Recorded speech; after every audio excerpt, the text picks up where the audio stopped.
The gavel hovered in midair, heavy and final, suspended above the polished oak like a blade that had already decided where it would fall. Inside Department 48 of the Los Angeles County Superior Court, the air felt sealed, stale, as if no one had breathed properly in hours. The fluorescent lights hummed softly overhead, flattening every color in the room. Beige walls, dark wood, blue-gray carpet worn thin along the aisle where attorneys paced and fidgeted. Everything about the space was designed to strip emotion away, to make endings feel administrative instead of personal. At the respondents' table sat Nathaniel Crow. He looked calm, too calm. The tailored charcoal suit hugged his frame perfectly, pressed within an inch of its life. His silver cufflinks caught the light every time he shifted his wrist. A luxury watch rested just beneath his sleeve, understated but unmistakably expensive to anyone who knew what to look for. The kind of man who didn't need to announce his wealth because the room already adjusted itself around him. He leaned back slightly in his chair, one ankle resting over the opposite knee, fingers steepled beneath his chin. A faint smile tugged at the corner of his mouth, the kind that never reached his eyes. Across from him sat his wife. Claire Crow looked smaller than the chair she occupied.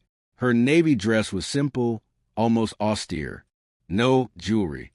No makeup beyond what was necessary to look presentable in court.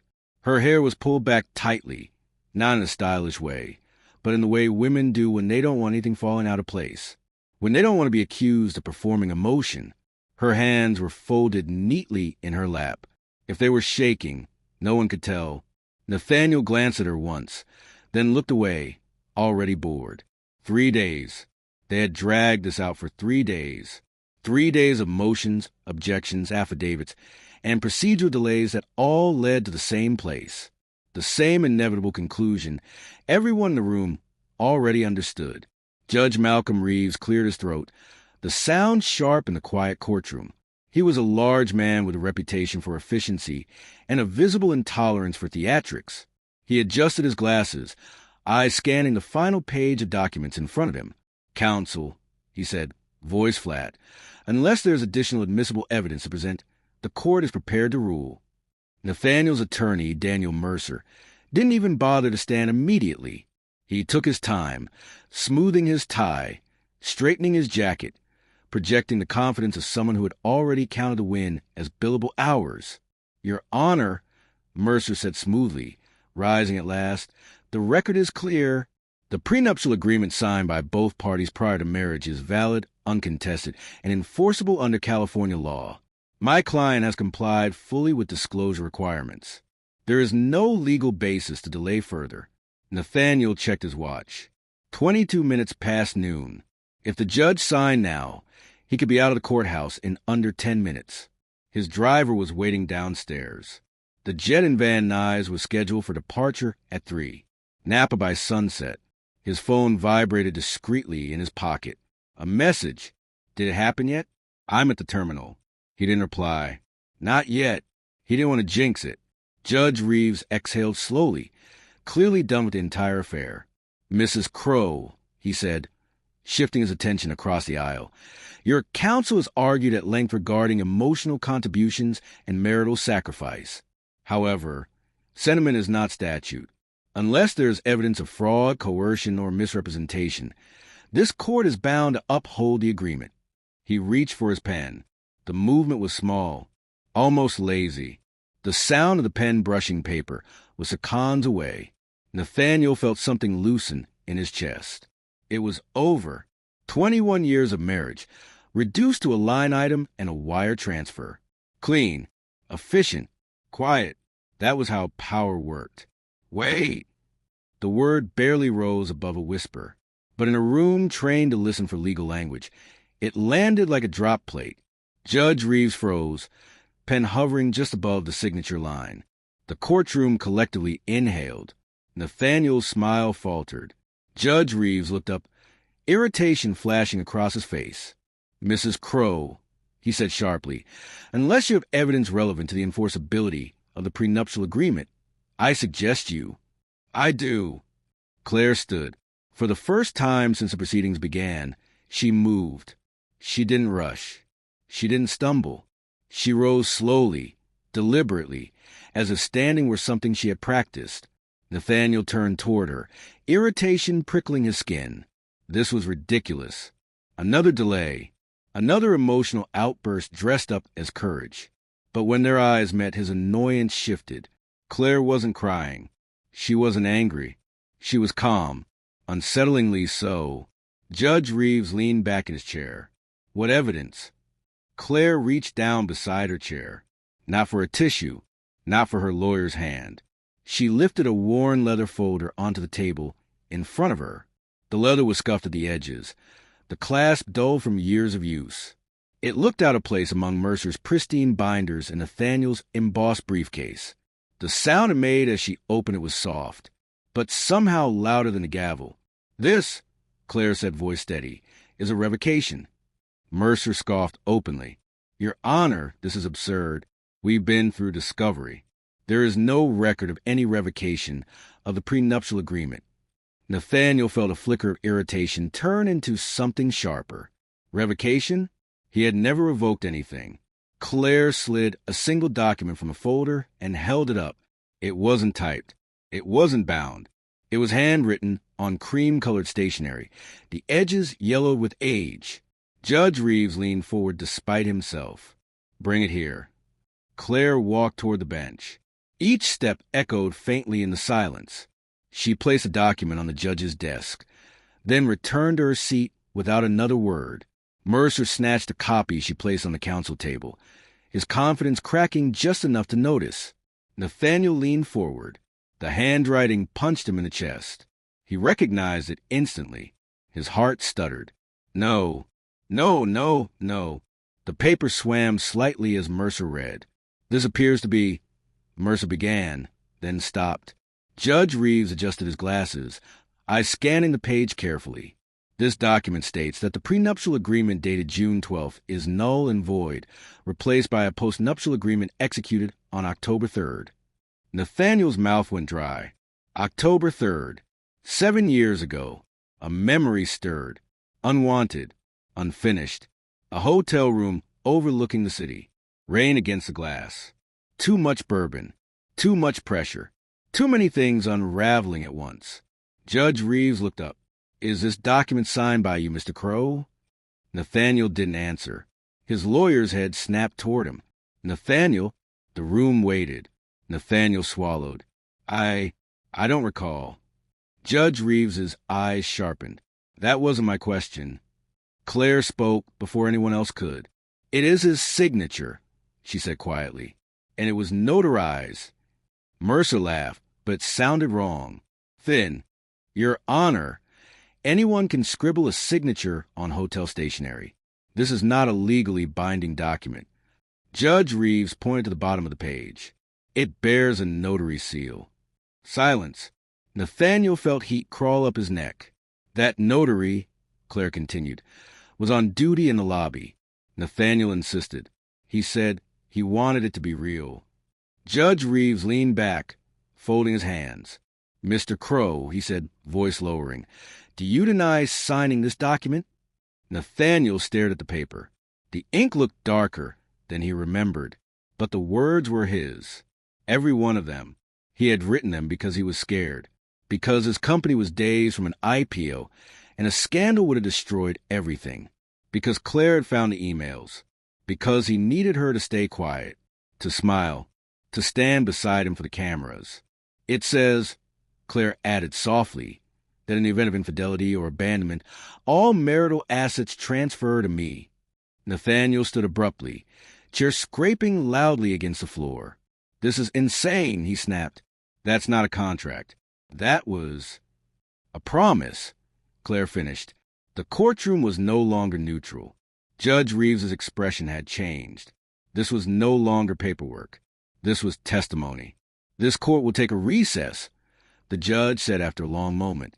10 minutes. Do not leave the building." The gavel struck. Nathaniel barely heard it. Mercer grabbed his arm, pulling him close. "What the hell is this?" Nathaniel yanked his arm free.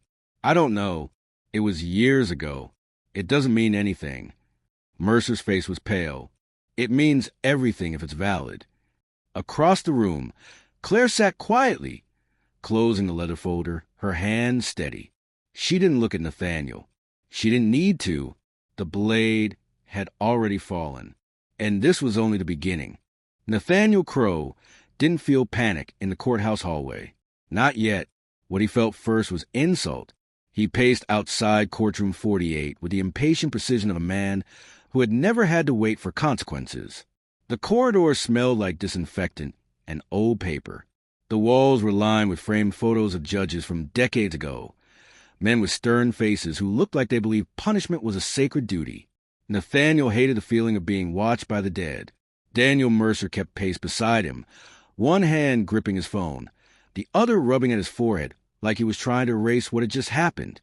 Nathaniel, Mercer said quietly, that signature, that handwriting, that notary seal. Nathaniel didn't stop walking. It's nothing. Mercer's voice hardened.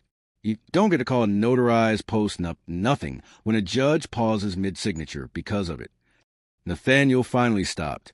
He turned sharply, eyes cold. I didn't revoke my prenup. Mercer stared at him.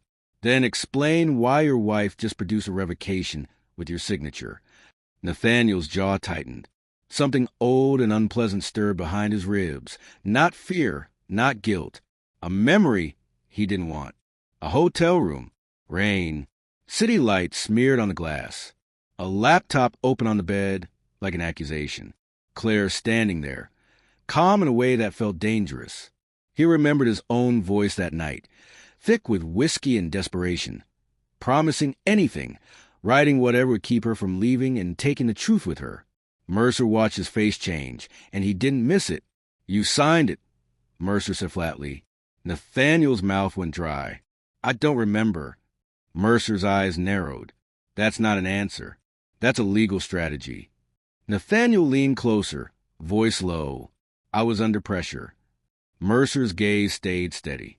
7 years ago, 3 days before your IPO. Nathaniel didn't deny it. Mercer exhaled like a man seeing the whole chessboard at once. You wrote that post-nup because you needed her quiet. Nathaniel's eyes flashed. I wrote it because I loved her. Mercer's expression didn't change.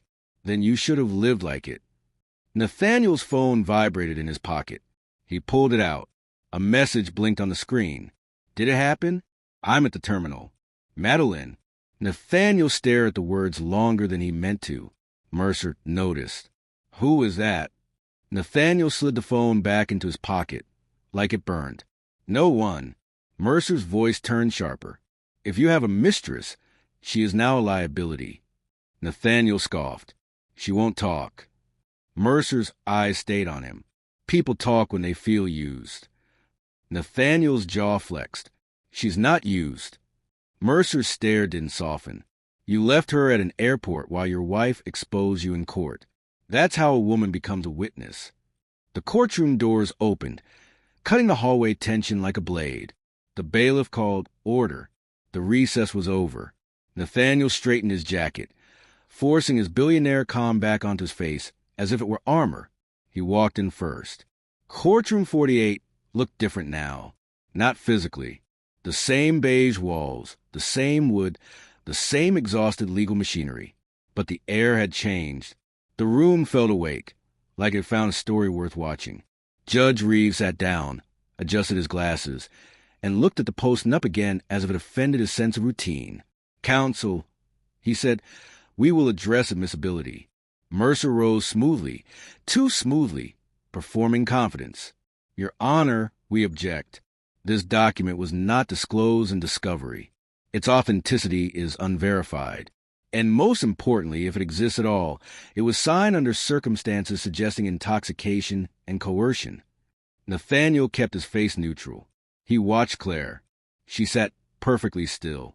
Not tense. Not shaky. Still in that navy dress. Still without jewelry. Still with her hands folded like a woman attending a ceremony, not fighting a war. Rebecca Lane leaned toward her for half a second. Claire didn't look at her. She didn't need reassurance. Judge Reeves turned to Claire. Mrs. Crow, why was this not disclosed? Claire stood. She rose slowly, deliberately, as if she understood what most people didn't. In court, speed reads as fear. It wasn't disclosed, she said calmly, because it wasn't asked for. Mercer's mouth tightened. That's absurd. Claire didn't look at him. She looked at the judge. Discovery requested formal contracts drafted by counsel. This wasn't drafted by counsel. It was drafted by him. Judge Reeves's eyes narrowed. You have legal training? Claire's answer was quiet. I was a paralegal before I married him.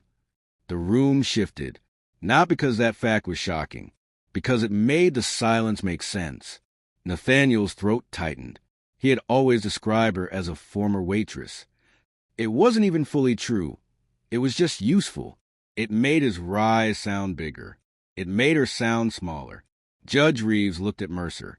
I will allow temporary consideration pending verification. Mercer nodded, relief flashing. Thank you, Your Honor. We request forensic handwriting analysis and notary confirmation. Granted, Judge Reeves said. Then his eyes moved to Claire again. But I have a question. If this is a postnuptial agreement, it requires triggering conditions. What are they? Nathaniel's chest tightened. If Claire stayed vague, they could delay. If she played cautious, he could buy time. Time was always his weapon.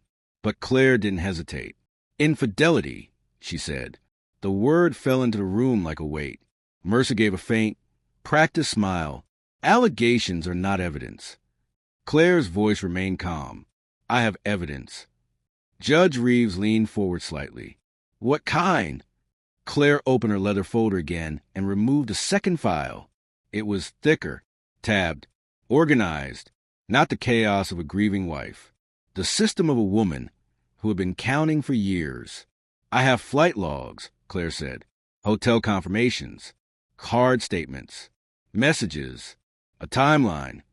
Nathaniel's skin went cold. Mercer's expression tightened. He didn't like surprises. And Claire's calm wasn't emotional calm. It was a calm of someone who had already rehearsed the next 10 moves. Judge Reeves looked at Mercer.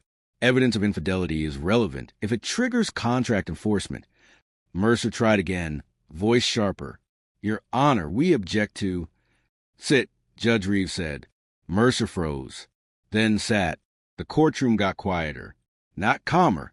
Quieter in the way people get quiet when they sense a public fall. Judge Reeves turned his eyes to Nathaniel. Mr. Crow, you claimed full financial disclosure. If infidelity is alleged, certain expenditures may become relevant. Nathaniel's jaw clenched.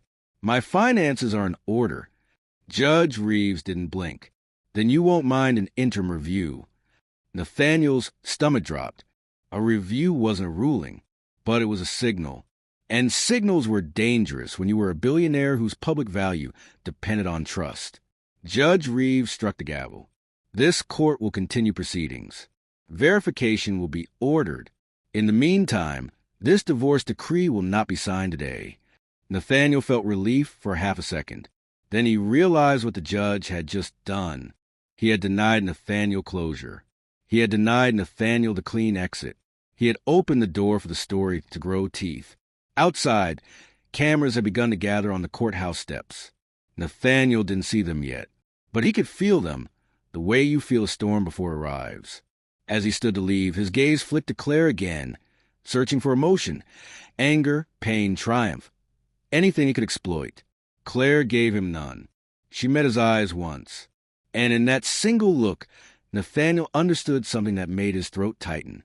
She wasn't reacting to him anymore. She was executing him. In the hallway, Nathaniel's phone vibrated again. He pulled it out. Call me now. I'm seeing your name everywhere. Madeline. Nathaniel's chest tightened. Mercer saw the screen and his face changed. If she talks, Mercer said quietly, your wife won't need flight logs. Nathaniel swallowed. She won't talk. Mercer's voice was low, almost fatalistic.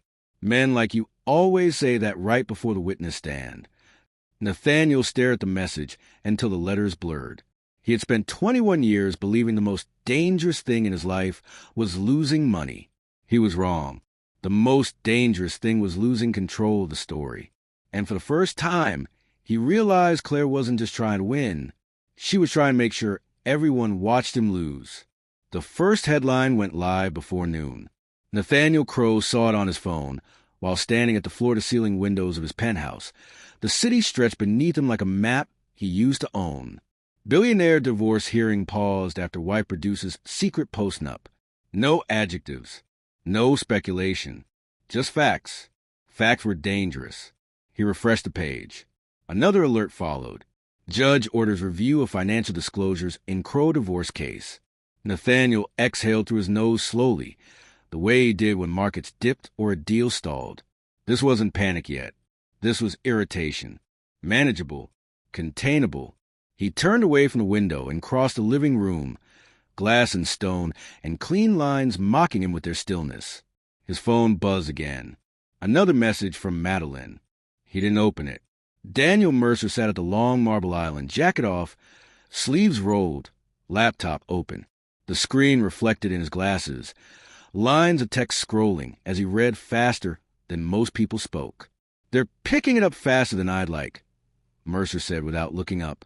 Nathaniel poured himself coffee, this time instead of whiskey. His hands were steady. He refused to let them shake.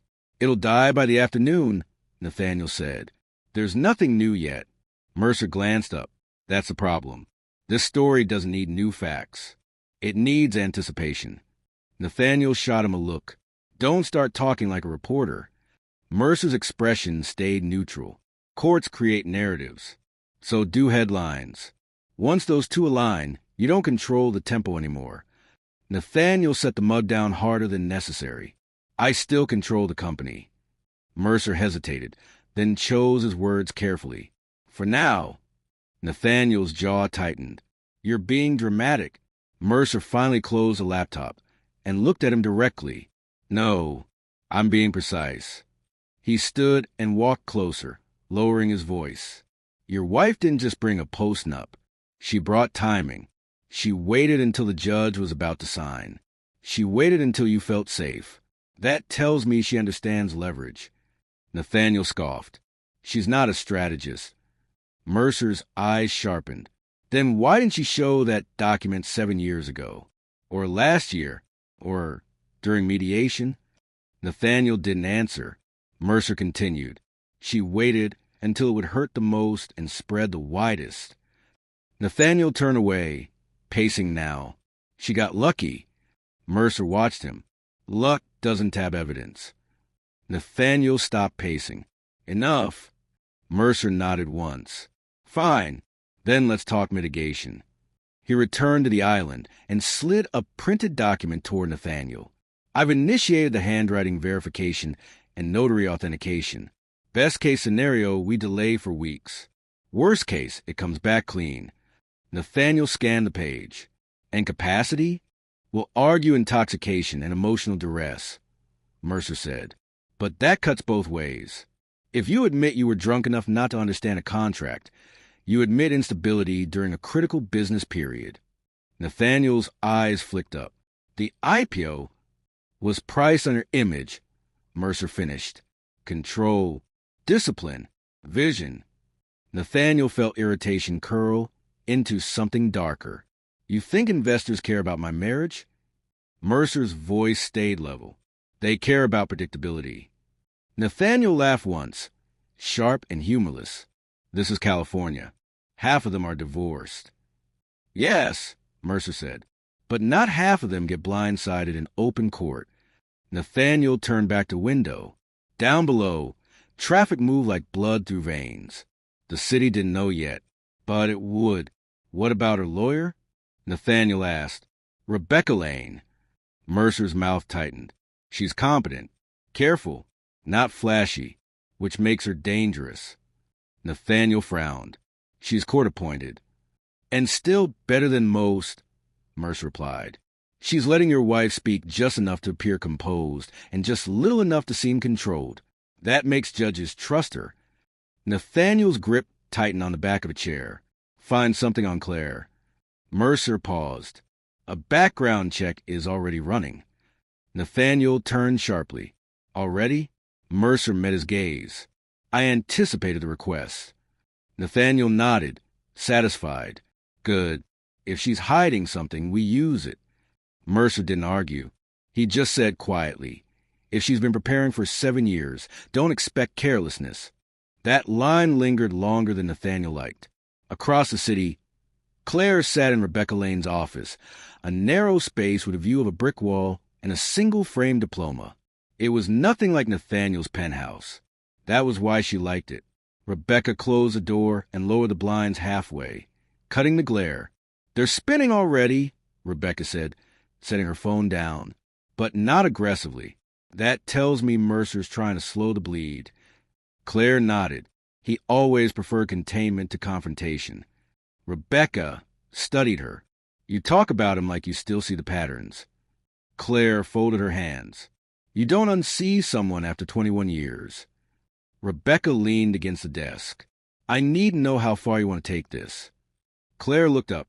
As far as the truth goes. Rebecca's brow furrowed.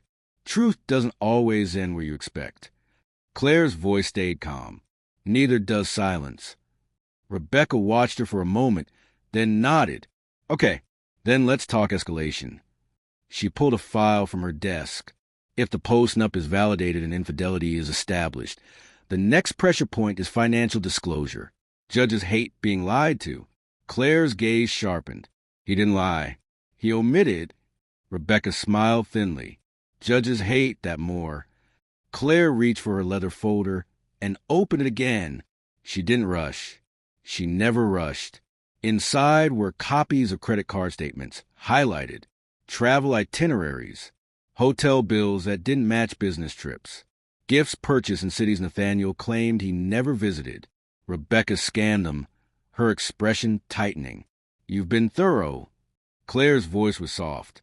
I had time. Rebecca looked up. Why didn't you leave? The question landed heavier than Rebecca intended. Claire didn't answer right away. She closed the folder carefully. Because leaving without consequences felt like losing, she said finally, and staying long enough to understand felt like survival. Rebecca nodded slowly. That's not revenge. No, Claire agreed. It's completion.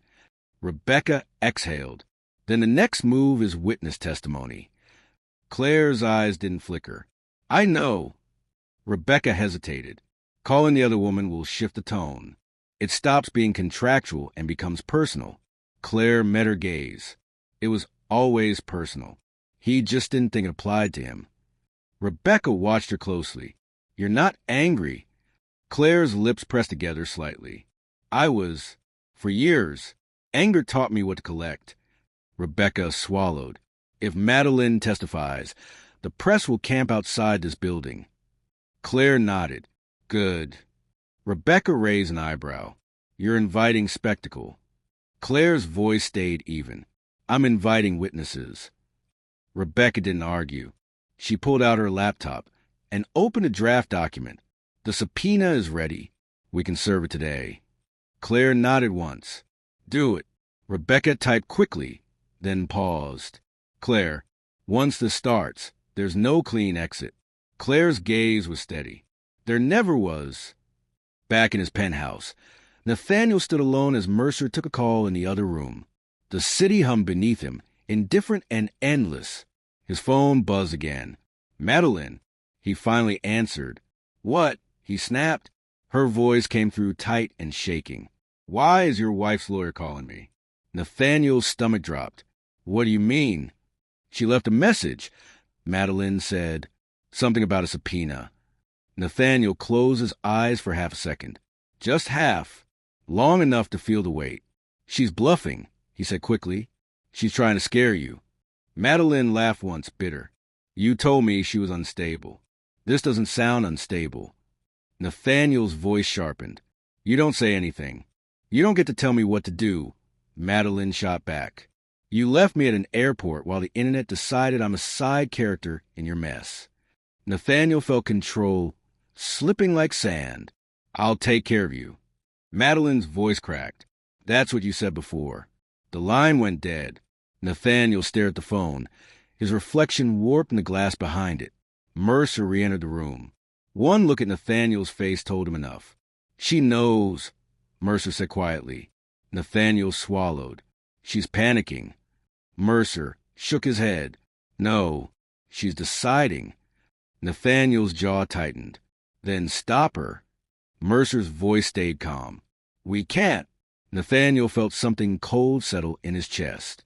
For the first time, the truth pushed through his certainty. He had always believed power meant choosing when stories ended. He was wrong. Power meant controlling who got to tell them. And Claire had already started.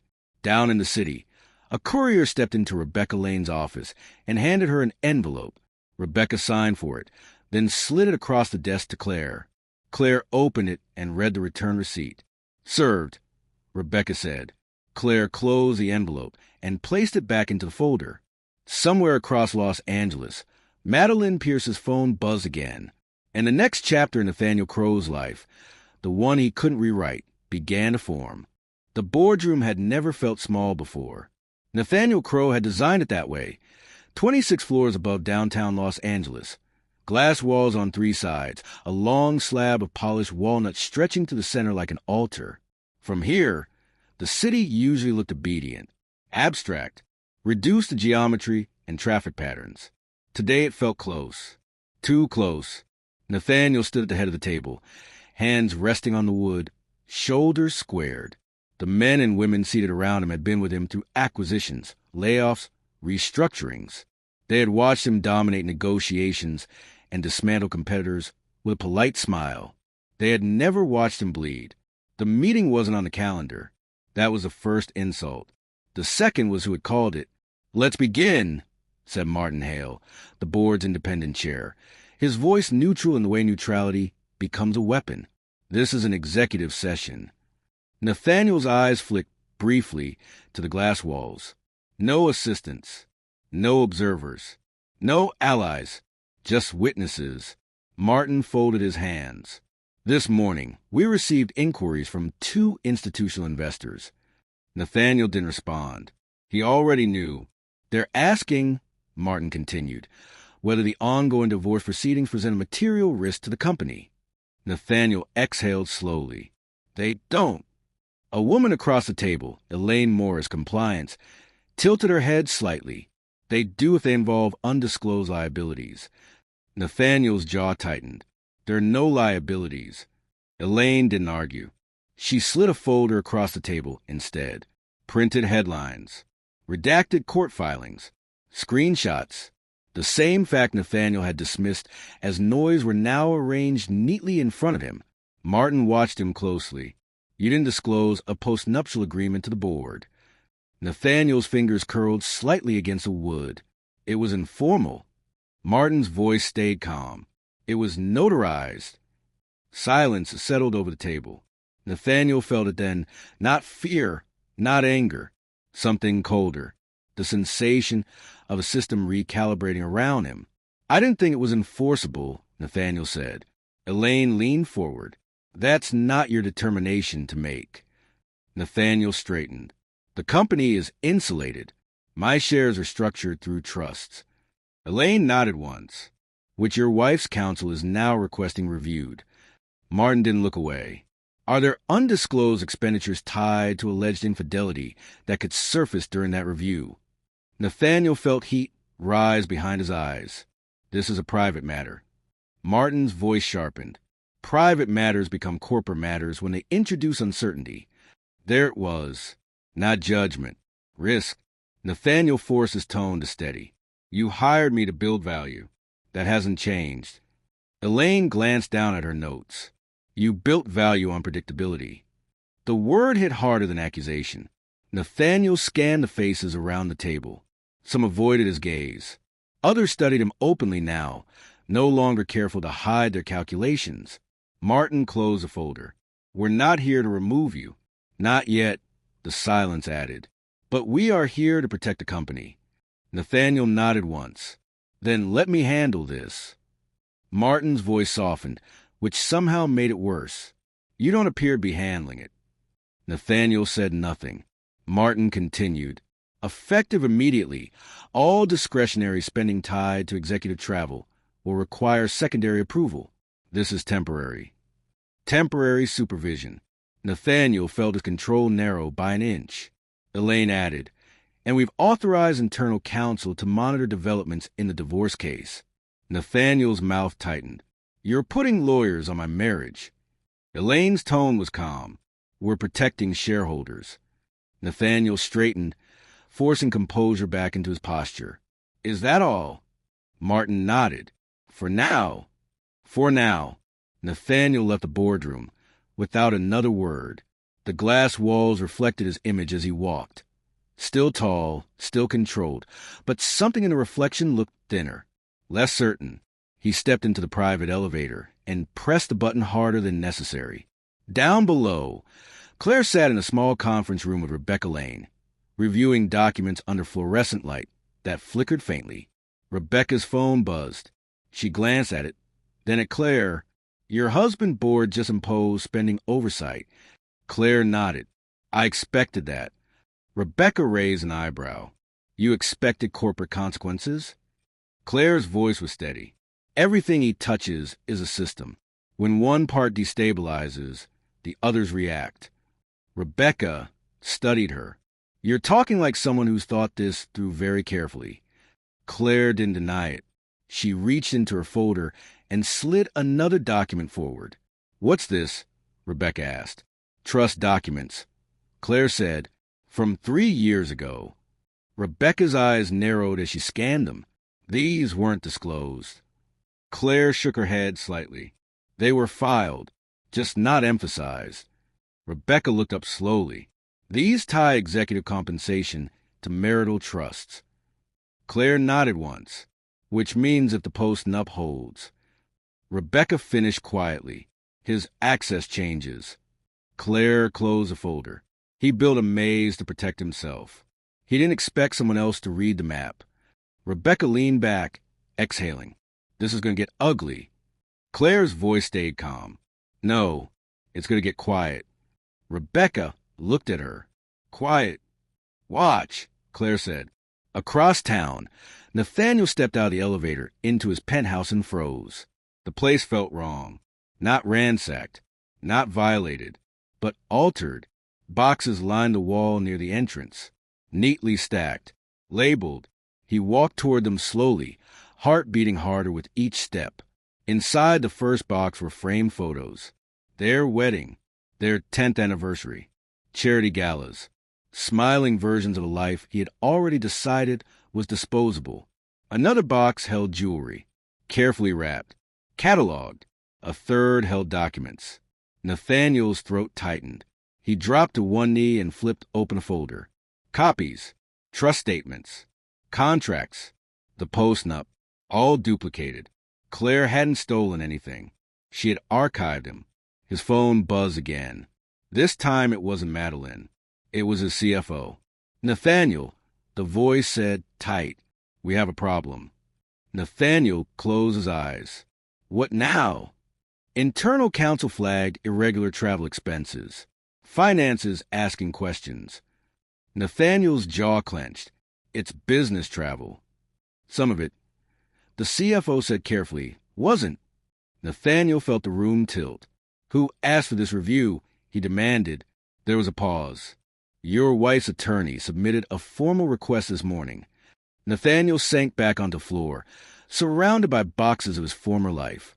Across the city, Claire stood on a small balcony of her apartment. The jacaranda trees below shedding purple petals onto the sidewalk. The air smelled like evening and traffic and something new. Rebecca stepped beside her. They're unraveling faster than I expected. Claire watched the street quietly. Because he's not used to being watched. Rebecca glanced at her. What happens when he pushes back? Claire's gaze stayed on the horizon. He will... And when he does... Claire finally turned. Her expression was calm, but there was steel beneath it now. Then everyone will see who he really is. Somewhere above the city, Nathaniel Crowe stood alone in a penthouse that no longer felt like a fortress. For the first time, he understood something he should have learned years ago. Power doesn't vanish all at once. It erodes. And erosion is permanent. Nathaniel Crowe stopped sleeping through the night. It wasn't the headlines that did it. Those he could manage. He'd lived under scrutiny for years. Markets judged him daily. Analysts dissected his tone, his posture, his silence. He understood pressure when it arrived wearing numbers and charts. This was different. This pressure arrived quietly. It showed up in pauses that lingered too long during meetings, in calls that weren't returned until the third attempt, in assistants who suddenly documented everything instead of just doing it, in the way his name landed in conversations now. Carefully, like something fragile, he sat at the edge of his bed in the dark, Los Angeles glowing faintly through the glass, and realized the most unsettling part wasn't what was happening. It was how orderly it all felt. At 9 sharp the next morning, his phone rang. Not Mercer, not the CFO. Internal counsel. Nathaniel, the woman said, professional, calm. We need to speak about the expense review. He closed his eyes. Now! Yes. He dressed without thinking, movements automatic, muscle memory carrying him through routines that used to ground him. The mirror reflected a man who still looked powerful. Tailored suit, composed face. But something in the eyes had shifted. They searched now, calculated differently. The call was short. Too short. There are discrepancies, counsel said. Patterns. What kind of patterns? Nathaniel asked. Repeated travel expenses that don't align with stated business purposes. Hotels, gifts, transportation. Nathaniel's jaw tightened. That's not illegal. No, she said carefully, but it's discoverable. The words settled heavily. Discoverable meant visible, meant reviewable, meant explainable to people who didn't owe him loyalty. After the call ended, Nathaniel sat still for a long moment, then stood and walked to the window again. Below him, the city moved on schedule. People went to work. Traffic obeyed lights. Consequences followed rules. He hadn't planned for this version of exposure. He'd always assumed that if things went wrong, they would go wrong loudly. Crashes, scandals, dramatic losses he could fight. Instead, his life was being audited. Across town, Claire sat in quiet at Rebecca Lane's office, hands folded, posture unchanged. The calm she carried wasn't detachment. It was discipline. Rebecca set her phone down slowly. Internal counsel confirmed the expense review. Claire nodded. Good. Rebecca studied her. You're not surprised. I knew he wouldn't be able to hide everything, Claire said. He never learned how. Rebecca leaned back. You're forcing him to explain himself. Claire's gaze remained steady. He's never had to do that before. Rebecca hesitated, then asked the question she'd been circling for days. Why now? Why not take the settlement when he offered it? Claire looked down briefly, then back up, because he didn't offer in good faith. Rebecca frowned. Most settlements aren't. No, Claire said quietly, but this one was designed to erase me. Rebecca didn't interrupt. He wanted me gone before the story could form, Claire continued. Before anyone could connect dots, before I became real. Rebecca exhaled. So this is about being seen. Claire nodded once, and making sure he is. Later that afternoon, Nathaniel sat across from Daniel Mercer in a private conference room that suddenly felt too exposed. The glass walls that once symbolized transparency now felt like surveillance. Mercer looked tired, not panicked. Tired in the way men get when they realize the fight is no longer strategic, but reputational. They're circling, Mercer said. The board, compliance, internal counsel. This isn't about winning anymore. It's about limiting damage. Nathaniel's jaw tightened. I don't lose. Mercer met his gaze evenly. Everyone does. The only variable is how much. Nathaniel leaned forward. Then tell me what to do. Mercer paused, choosing his words. You need to consider settlement. The word hit harder than expected. With her, Mercer clarified, before this escalates further. Nathaniel laughed softly. You think she'll settle now? Mercer's voice stayed calm. She might, if it serves her. Nathaniel's eyes narrowed. I won't be humiliated. Mercer didn't flinch. You already are. Quietly. Nathaniel stood abruptly, pacing. She's doing this to punish me. Mercer shook his head. No, she's doing this to finish something. Nathaniel stopped pacing. What does that mean? Mercer's gaze sharpened. It means she's not improvising. She's executing a sequence. Contracts, evidence, witnesses, institutional response. This isn't emotional. Nathaniel felt something cold in his chest. So what happens next? Mercer hesitated. Next comes testimony that can't be controlled. Nathaniel's phone buzzed on the table. A new message from Madeline. I've been contacted again. I can't keep lying for you. Nathaniel stared at the screen, his mouth dry. Mercer read it over his shoulder. He exhaled slowly. There it is. Nathaniel clenched his fists. I can fix this. Mercer shook his head. You can't fix someone once they feel disposable. Nathaniel looked up sharply. I didn't treat her that way. Mercer's voice was steady. You left her invisible. Nathaniel sank back into the chair, the weight finally pressing down in a way he couldn't shrug off. What if she testifies? Mercer didn't hesitate. Then the infidelity condition is established. Publicly. Nathaniel swallowed. And the post-nup, if validated, Mercer said quietly, changes everything. Silence filled the room. Nathaniel stared at the table, seeing reflections of a life built on precision, now disrupted by something he dismissed as loyalty. Across the city, Claire stood in a hallway outside a small studio apartment. Madeline Pierce opened the door slowly, eyes guarded. Claire didn't speak at first. She didn't accuse, didn't threaten, didn't posture. She held out a single envelope. Madeline hesitated, then took it. Inside were copies of messages, receipts, dates, proof that Claire already knew. Madeline's hands trembled. Why are you showing me this? Claire's voice was calm. Because I don't want to lie anymore. And neither should you. Madeline looked up, eyes wet. He said you were unstable. Claire nodded. He says that about women who notice patterns. Madeline swallowed hard. What do you want from me? Claire didn't hesitate. The truth, when asked.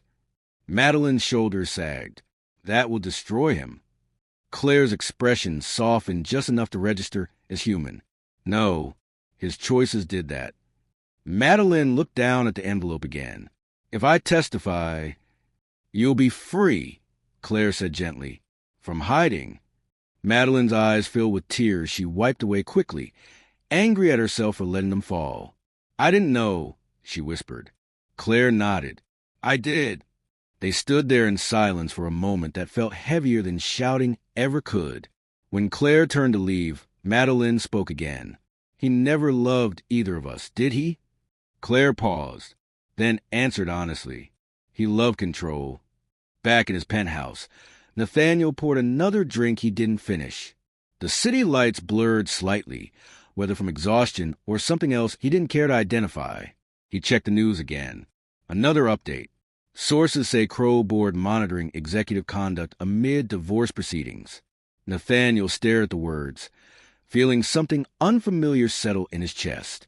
Not rage, not panic, dread, because dread meant anticipation, and anticipation meant he knew what was coming. For the first time in his life, Nathaniel Crow wasn't waiting for an opportunity. He was waiting for a verdict. And somewhere in the city, Claire Crow closed her folder, knowing the final stage had begun. The courtroom was quieter on the final day. Not empty, just restrained. The kind of quiet that settles when everyone understands they're no longer here to argue. They're here to witness. Nathaniel Crow sat at the respondent's table, hands folded, posture composed by habit rather than confidence. The suit was immaculate. The face was neutral, but the eyes no longer scanned for advantage. They waited. Across from him, Claire Crow sat exactly as she had every other day. Same navy dress, same calm spine, same still hands. Nothing about her posture suggested victory. That absence mattered. Judge Reeves entered and took his seat without ceremony. No sigh, no small talk, no patience left for theatrics. He adjusted his glasses and looked down at the file that had grown thick over weeks of verification, testimony, and institutional review. This court has reviewed the findings, he said. The words didn't echo. They didn't need to. The post-nuptial agreement dated October 3rd has been authenticated. The signature has been verified. The notarization has been confirmed. Nathaniel's jaw tightened once, then stilled. The court further finds that the triggering condition, infidelity, has been established through testimony and corroborating financial records. No gasps, no murmurs, just confirmation. Judge Reeves continued. The agreement is enforceable. Nathaniel's breath left him slowly, carefully, as if he were afraid even air could betray him. The prenuptial agreement is hereby superseded. A pause, not dramatic, procedural. Marital assets shall be transferred in accordance with the postnuptial agreement. Nathaniel closed his eyes for half a second. When he opened them, the room felt farther away. Judge Reeves turned his gaze to him. Mr. Crow, this court also finds that your financial disclosures were incomplete. While this court does not adjudicate criminal liability, the matter has been referred to appropriate authorities for review. That was the moment, not the money, not the marriage, the referral. Nathaniel nodded once, stiffly. Understood. Judge Reeves's voice softened, but not kindly. You are a man accustomed to control. This court does not punish arrogance. It responds to evidence. He looked at Claire then. Mrs. Crow, do you have anything further? Claire stood. For the first time, her voice carried something close to weight. No, she said. I've said everything that needed to be said. Judge Reeves nodded. Then this court is adjourned. The gavel fell. Not heavy. Final. People rose. Papers shuffled. Cameras waited outside. But inside the courtroom, something else happened. Nathaniel Crow didn't move. He sat there as if the room had outpaced him, the way men sit when they realize their reputation arrived before they did. Claire gathered her folder and stood. Rebecca Lane touched her arm briefly, a silent acknowledgement of work completed. As Claire passed Nathaniel's table, he looked up at her, not with anger, not with pleading, with confusion. When did you become this? He asked quietly. Claire paused. She didn't look at him with satisfaction. She looked at him with clarity. I always was, she said. You just never needed me to be. She walked on. Outside, the press surged. Questions flew. Cameras flashed. Names were called. Nathaniel exited through a side door, escorted not by security, but by silence, the kind that follows men once admired too closely to pity. His phone buzzed. A message from the board. We'll be in touch regarding next steps. He stared at the screen, then turned it off. Across the street, Claire stood alone for a moment, the city breathing around her. No applause, no celebration, just space. Rebecca stepped beside her. You okay? Claire nodded. Yes. Rebecca studied her. Most people expect fireworks. Claire looked out at the street. Fireworks burn fast. She turned away and walked down the sidewalk, blending into the crowd like someone who had finally earned anonymity. Behind her, Nathaniel Crow stood at the edge of a city that no longer rearranged itself for him. For the first time, the silence wasn't strategic. It was earned.